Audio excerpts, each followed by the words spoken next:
Welcome to Sproutcast, where we speak with changemakers, social innovators and entrepreneurs about how to make the world a better place.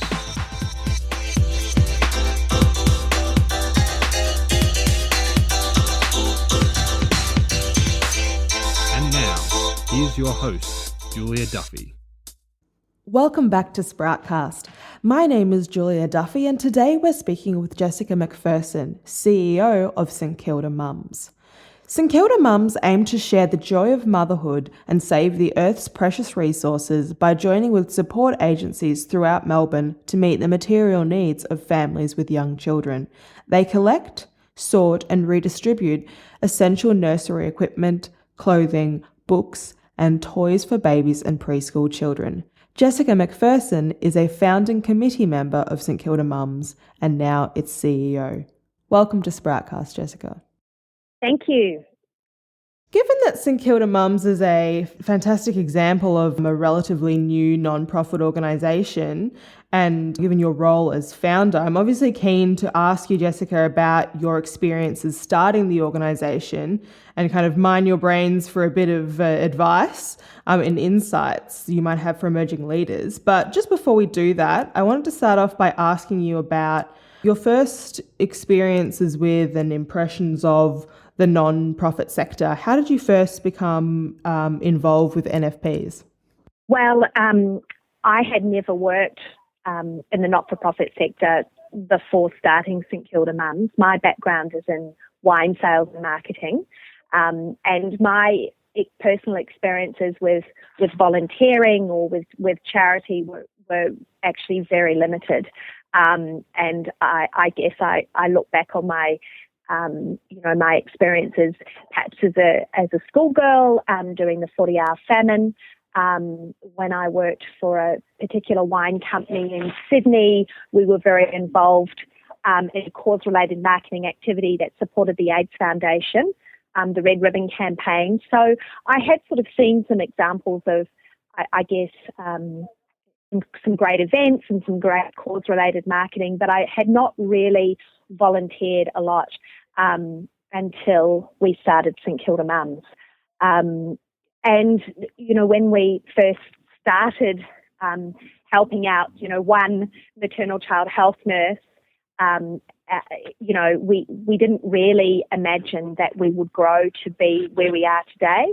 It was really just a matter of we saw an immediate need in our community and we wanted to do something to help. So it was just an example, I suppose, of a very grassroots community project, starting with very modest aims, and then the realisation that a lot of people supported the idea and that the need was far greater than just St Kilda. What were your impressions of the non-profit sector and the way that organisations operated when you kind of didn't have that much experience of it beforehand? Was it a bit of a shock what they were like, or was it kind of surprisingly similar to other roles you'd had? Well, no, I think the greatest impression was just how caring and professional the social workers were. So we started out supporting the enhanced care maternal child health nurse in St Kilda, and most local councils have at least one enhanced nurse. So what happens when you have your first baby is everybody gets one visit in their home from a maternal child health nurse. That's a universal goal of maternal child health. And then all your subsequent visits, you attend the clinic, you attend the centres, and when you have a very, very small baby, you might be going every week, and then the visits, sort of the gaps in between the visits become bigger. But if in that very first visit you're assessed as being vulnerable, then you will continue to get a higher level of service from the enhanced care nurse. So what happened for us with St Kilda Mums is we started helping that one enhanced care nurse in St Kilda at the Chapel Street and Carlisle Street intersection clinic, and but very quickly word of mouth spread to other social workers supporting vulnerable families. And the thing that always struck me when I would meet these these social workers when they'd come to pick things up off my front porch was just how caring they were and how professional they were, but also how caring they were. And that was kind of my first exposure, I guess, to the not-for-profit world, was working with social workers employed by social service agencies that for the most part are always not-for-profit. And it wasn't probably until 2 or 3 years later that I started to attend, not-for-profit conferences or workshops or masterclasses and would meet people working in fundraising, that I really got to meet people other than just the social workers. What struck me about those people is how very collaborative fundraisers are in the not-for-profit sector. Everybody's keen to share their ideas and share their experience, share their expertise, share information about suppliers. It is incredibly collaborative.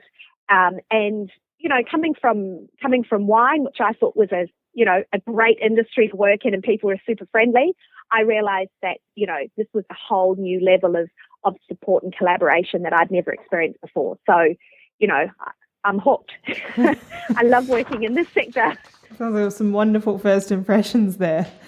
And I guess you've just kind of touched on it already, but perhaps if you could explain from a more practical perspective what the process was of actually starting St Kilda Mums, just from the perspective of someone who might be thinking of going through the same thing themselves. So the inception of St Kilda Mums was helping with a working bee to sort out the photocopying room at my local maternal child health centre. So what had happened is I was visiting weekly with my newborn son, and I had some baby girl clothing that I didn't need, and I had some nappies he'd grown out of, and just a few items which I offered to my maternal child health nurse because I knew that there were other mums coming into the same centre that were in transitional housing and perhaps struggling. And the nurse showed me their photocopying room where lots of other mums had the same idea as me, and it was just sort of piled, head high with bags and, plastic bags of donations of clothing and nappies and bottles and breast pumps and all sorts of things. But, she sort of said, oh, you can add it to this, this pile of unsorted donations. And I volunteered on the spot to sort it out for them. So I organised the working bee, got some girlfriends together, and we probably ended up throwing out half of the stuff because it had been there for a very long time and wasn't great quality. But the really good stuff that was there, we packed into bags, we labelled them, we put them on the shelves tidily, and it meant that the enhanced care nurse particularly, could go in there and find what she needed for the family she was working with. And it was really that one interaction that kind of gave me the idea that there was an opportunity to do something to help in my community, that I could organise more donations through my network of girlfriends, that together with my girlfriends we could, do the volunteer labour to organise the clothing by size and gender or make sure that the bottles were clean. And we set up with a goal to just support that one nurse. The next sort of stage of development was realising that we should probably incorporate. And I invited a bunch of girlfriends over, some of whom had been involved in that first working bee, but others who I knew would be interested in the idea. And I remember it very clearly because it was in late February, early March in 2009. It was a very hot summer, and we were sitting round outside. It was sort of 8 o'clock at night, and it was 30 degrees or something crazy. And we sat around and we talked about forming a committee, incorporating as an association, and actually getting quite serious about, doing more of this kind of grassroots work. I picked a great bunch of girls for that first meeting. One of them is still a committee member today. All of them had a lot to offer in the early days. We had a fantastic accountant on our first committee who actually also worked at the Sacred Heart Mission, who understood fundraising and copywriting. We had some really valuable input at the beginning, but we really did operate on the smell of an oily rag for 3 years. I mean, we worked out of our own homes. We we didn't have any storage space. We just had a double garage that we used to put the stock once we had cleaned it up and got it ready for rehoming. So, we probably learnt a lot of valuable lessons or got great information from the partners that we're working with. So we actually, in that very early stage, we wrote ourselves some guiding principles. So some of the guiding principles were things like we didn't want to duplicate any service that existed. We just wanted to add value to what was already out there. So there was some stuff in the early days that has served us really well. There were some lessons that were shared from the professionals, from the social workers, about how we should set up. I mean, a really good example of this was, our decision to not deal with the public directly, but provide material aid to social workers to hand on to their families. We didn't feel that as a group of volunteers, none of us trained social workers ourselves, we would really be in the position to assess need. We didn't really want to be in that situation. We would be deciding who would get the help and who wouldn't. In the first few social workers that we worked with, thought that was a good idea, thought that was a great way for us to work, and that's how we've evolved. We provide fantastic baby gear free of charge social workers to take out to vulnerable families. And if we're approached directly by somebody who says they need help, we're able to direct them to an organisation that can assess their needs and visit them in their home and then address some of the other underlying issues that might be the cause of the disadvantage, as well as providing the material aid. So that probably wouldn't have happened without the advice and the support of those social workers in the early days. We might have set up very differently, but we listened to what the need was and we listened to the partners that we wanted to work with. It's almost surprising to think that there wasn't actually something else around offering that service before you. It's wonderful that you've been able to fill that gap, I guess. You mentioned that there wasn't really a plan that you had at the start of developing the organisation. And so I'm curious to know if, looking back, there's anything that you might have done differently, kind of based on the lessons that you now have from having gone through this journey. Look, probably not. What we have learned is that our model is definitely replicable. We've learned, through the establishment of Geelong Mums and Eureka Mums in Ballarat, that the systems that we've set up are scalable, and that with the right group of people, there could be a mums group in every town in Australia. The model works really well. We've also helped a group get going in Sydney. We've helped another group in the UK. We've helped somebody in Auckland. We're talking to somebody in Adelaide and somebody else in Perth.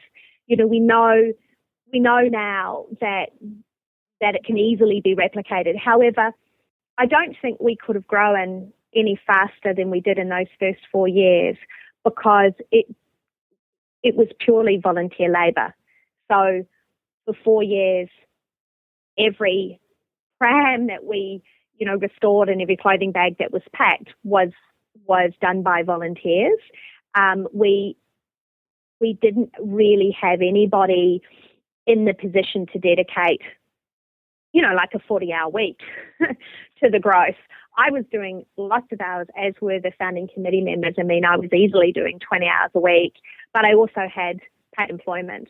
I mean, for the first 2 years that we set up St Kilda Mums, or even longer, first 3 years, I was working full time. So I did this volunteering on the weekends. In 2012, I actually took a year off paid employment and I just threw myself at St Kilda Mums for that year. And that was the year that we saw the real growth. So FY12, we had an operating budget of about $12,000, which was essentially just, covering our insurance bill and paying for repairs and spare parts. And then FY13, we wrote quite an ambitious strategic plan, and our goal was to raise $80,000, and we actually ended up raising about $140,000. And in that year, we were successful in making an application to Perpetual Trustees for a general manager role, which ended up being me as CEO.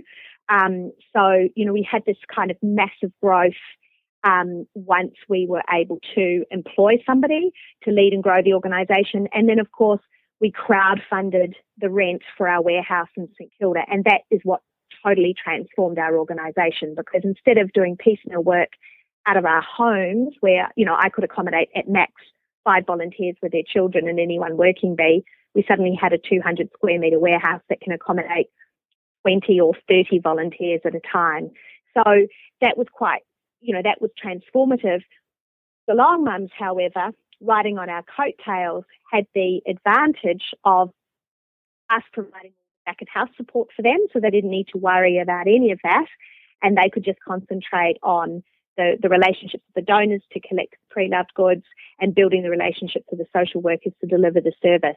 So that's what I mean by it being scalable. We had already done all the hard work in establishing the entity and setting up all the administrative systems and automating, donations and receipting and aspects of the operation like that meant that they could just concentrate on the service delivery and building the community. And the fantastic thing about Geelong Mums is that, they've only been operating for 2.5 years. They have their own 300 square metre warehouse in South Geelong.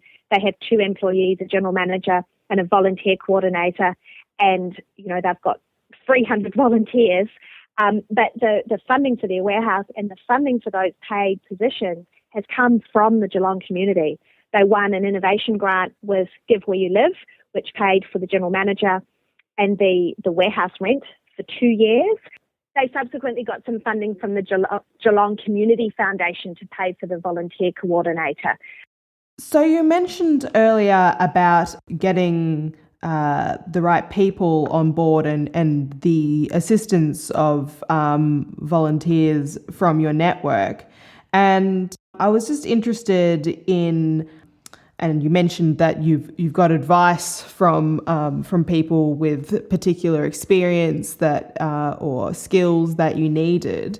I was interested if you had any advice on how to seek people who have the skills or the advice that you need, and how to find the right people who are appropriate for your organisation, whether it's volunteers in the early stages or someone to start up your organisation or someone to join your board. Did you have any thoughts on that?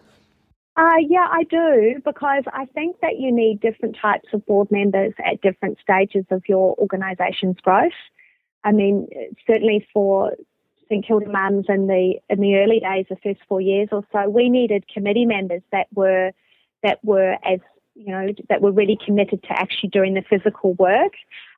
So it wasn't like, perhaps a more mature not-for-profit might have, a board that really just looks at governance and the strategic plan and then, the budgets and that sort of thing, but then has an executive team that's doing the operational stuff underneath it.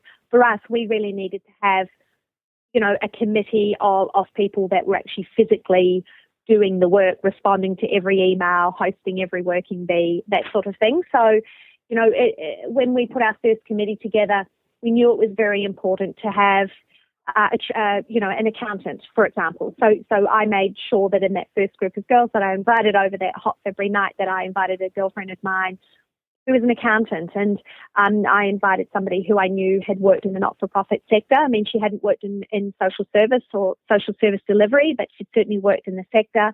Probably one thing I would have done differently, because you asked me that question before, we didn't have a solicitor or a lawyer on our first committee, and that's something that, as the committee has evolved, we've now deliberately gone and recruited somebody who is a lawyer. And also we've recruited somebody who's been on our fundraising subcommittee for the last couple of years, and therefore kind of, somebody we know well and we trust, and she served really well on that subcommittee. And then she's been invited on our board for 2 reasons. One, she's got the legal skills, but 2, she's proven herself as being an enthusiastic volunteer that turns up to committee meetings rather regularly. So I think the subcommittee, model is really good for kind of testing out people who you might want to invite onto your main board. Because there are a lot of people who can be very enthusiastic and give you a lot of confidence, but then who actually don't deliver. That's how volunteering works out. People's circumstances can change. So despite their best intentions to give a lot of time, things might happen that prevent them from doing so.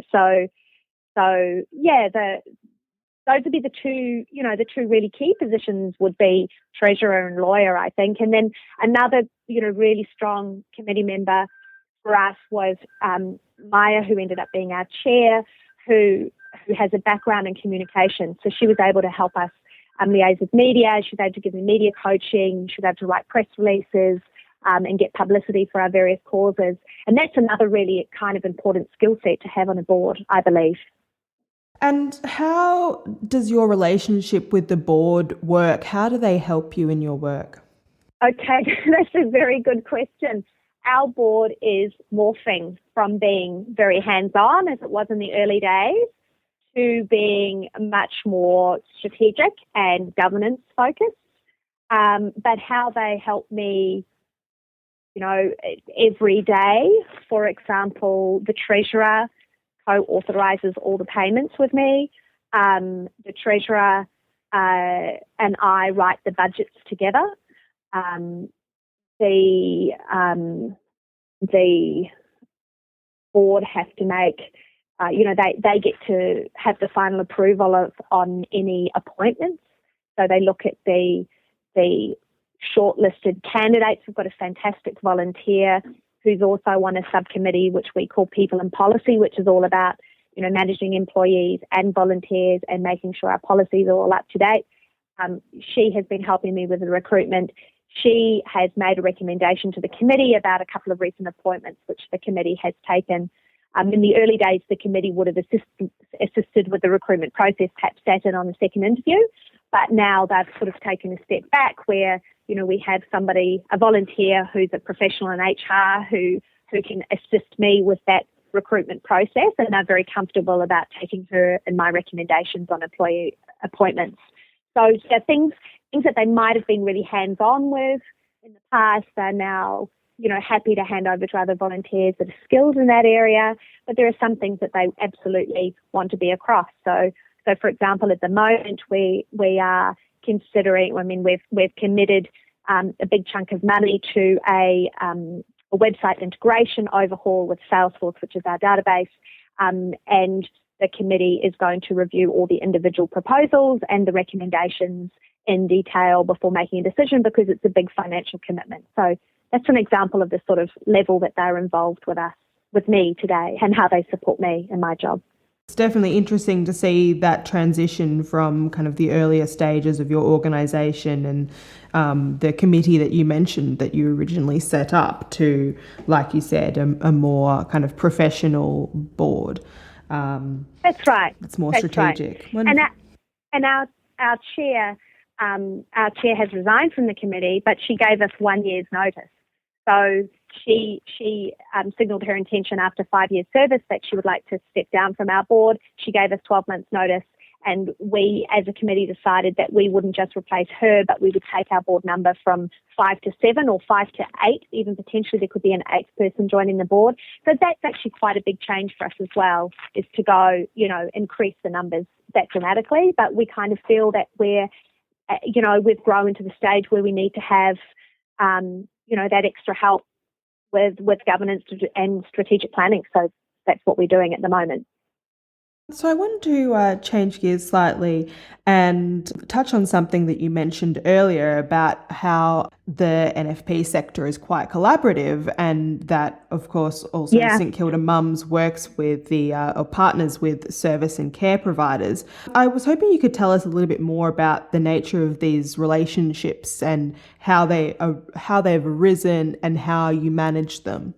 Well, it's really interesting you say that because we support across the 3 organisations now about 280 different organisations. So that's from the Salvation Army and Infant Care and Catholic Care and some of those really large social service organisations, to very, very small and very focused community groups that might work with just a tiny, segment. They might be focused on dealing with refugees that have lived in detention, or they might be a support group for example, we see nurses and carers from the Alfred Hospital that specialise in supporting mums who have HIV, for example. So there's all sorts of different groups. Of course, every city council employs maternal child health nurses, and they employ family service workers. So we see a lot of councils. There's all sorts of organisations that tap into our service, and they find out about us through word of mouth. So social workers are often, serving the same family. There's families with complex needs and complex problems. So there's often several different social workers supporting that family, and they talk to each other about how they're going to get the material aid they need to support that family's impending arrival of the baby that's due, or often it's there might be a disability worker or an occupational therapist supporting a family, as well as a social worker who's helping them with family violence, as well as somebody who works in the homelessness sector trying to get them into permanent housing. So as part of their collaboration on trying to find the best outcomes for these particular families, they're talking about the material need, and that's how word of mouth is growing. And we're now at around 2,000 social workers that tap into the three branches.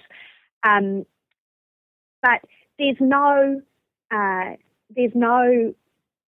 supply, distribution agreement, supply agreement, any kind of formal criteria or agreements between St Kilda Mums as an organisation and, say, the Salvation Army or any particular local council. In fact, in some cases, I would imagine that, the social workers, they're very resourceful. They're very determined to help their families. They might not even report up to their managers and their managers about how much stuff they get for their families through us. I'm in the process at the moment of contacting the communications, the PR people for our top 16 agencies that we work with. These are agencies that spend over about $50,000 worth of nursery gear in the last 12 months. And it's interesting speaking to some of their media people, because they actually haven't heard of us and are not even aware of the relationship. So I'm just sending them through a summary of, how many families have been supported through their organisation, how many social workers we've got registered with us, and how many, and the number of items and the value of the items that have been rehomed after the last 12 months.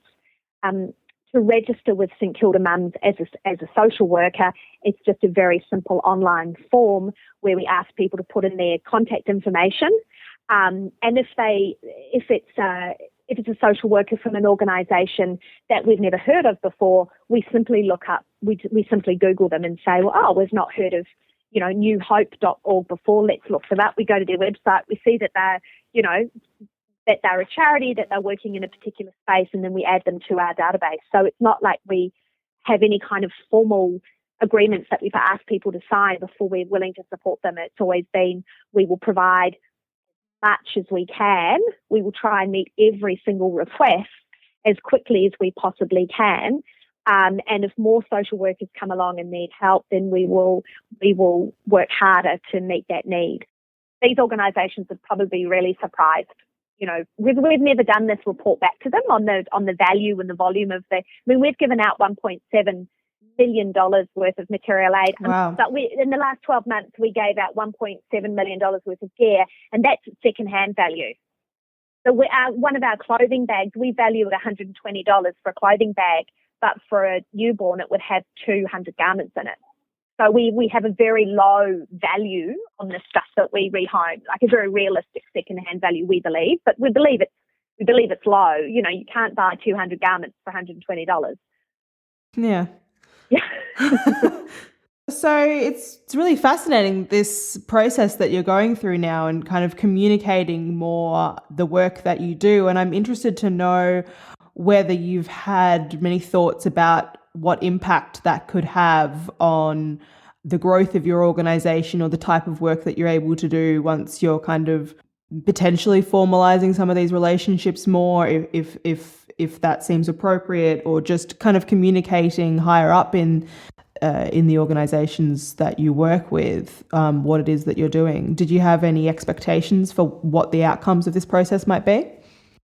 So my expectations are that perhaps we might be included in a newsletter, or maybe mentioned in their annual report, or maybe, in the case of Homeground, for example, which has recently merged with Hanover and become Launch Housing. They actually did an interview, one-on-one interview with me, which they included in one of their communications that went out to their group of supporters. So really, it's more around collaboration. We would hope that people who support the social service agencies that tap into St Kilda Mums will be the kind of people who might have baby gear that they want to rehome, and therefore we'd want them to know about us, Geelong Mums and Eureka Mums. So it's kind of being really collaborative at that level. And then hopefully the message would go up, maybe to the exec team, or then maybe even up to the board about, how St Kilda Mums is supporting their family workers, to provide free material aid to their families. I mean, before we established, social workers would have to use what they call brokerage, which is cash that they get allocated to support every family, to go to Target and buy a stroller. So, first of all, they're paying retail. They are, they're buying cheap stuff that doesn't last. And, that they're using up cash that could be used to buy things like formula or nappies, or maybe pay for some school fees or some school uniforms and that sort of thing. So we've freed up cash for them by providing this material aid. And it's also meant that the families are safer. For want of a safety gate, an infant can tumble down a stairwell. For want of a playpen, an infant can burn themselves severely on an open fire. There's lots of things that we can provide to keep families safe that, the social workers struggled to secure before we came along.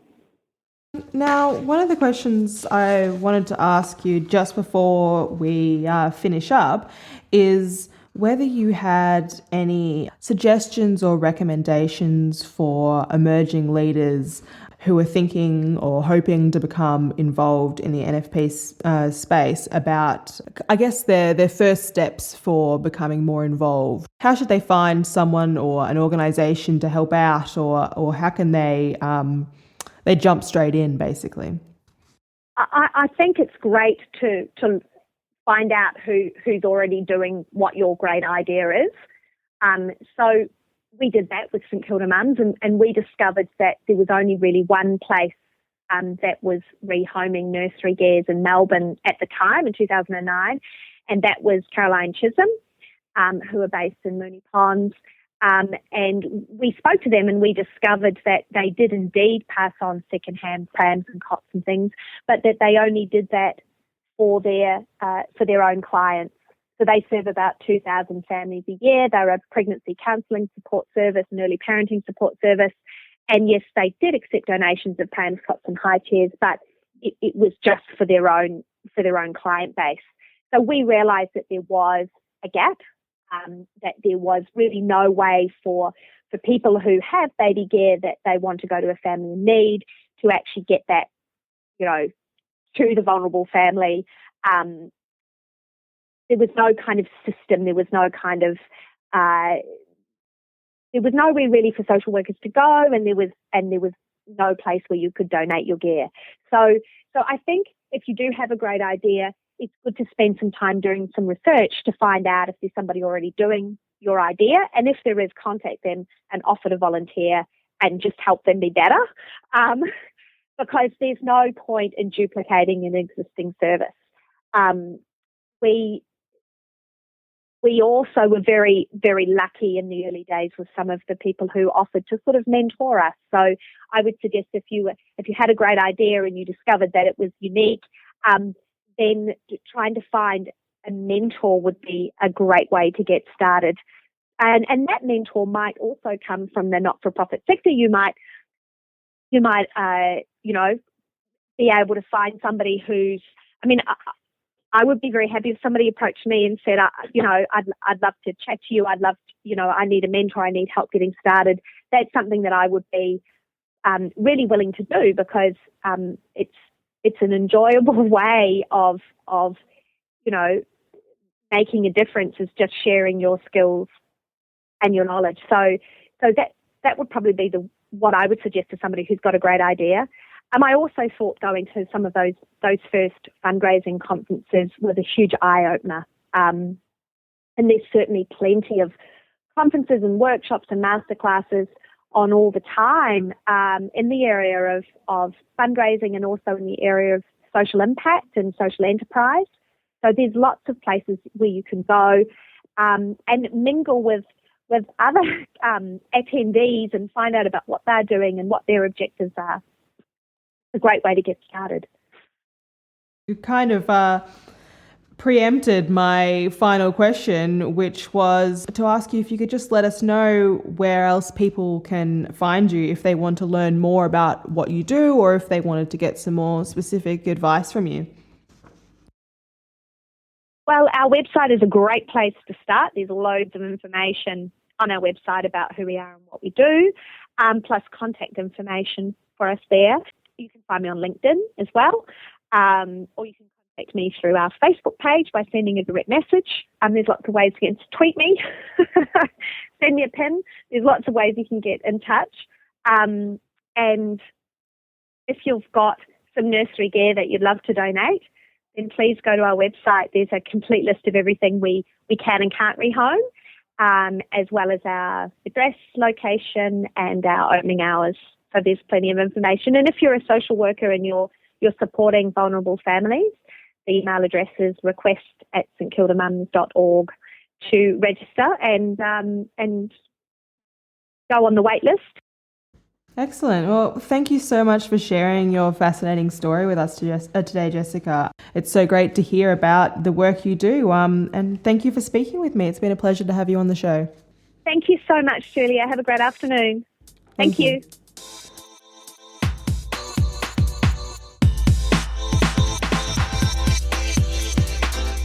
Did you enjoy this episode of Sproutcast? Visit sproutcast.net to sign up for our newsletter. The newsletter includes copies of the show notes and additional content from each episode.